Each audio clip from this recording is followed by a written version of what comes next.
যদি কোরআনকে প্রশ্ন করা হয় কোন কাজটা করলে আল্লাহ সবচেয়ে বেশি রেগে যায়, আল্লাহ রাব্বুল আলামিন সেই কথাও কোরআনের ভিতরে তুলে দিয়েছেন। আল্লাহ রাব্বুল আলামিন বলেন, ইন্নাশ শিরকা লাযুলমুন আযীম। জোরে বলি আল্লাহু আকবার।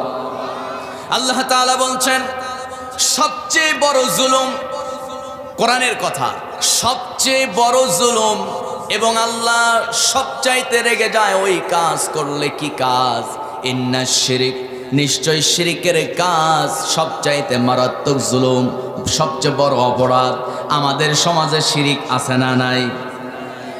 শিরিক আছে মানে মহাশিরিক। আমি তো এই দিক দিয়ে গেলেই দেখি বিভিন্ন গাছের তলায় লাল কাপড় ঝোলানো আছে না নাই? বলেন, কথা কয় না? রেগে যাচ্ছেন, খেপে যান, সমস্যা নাই।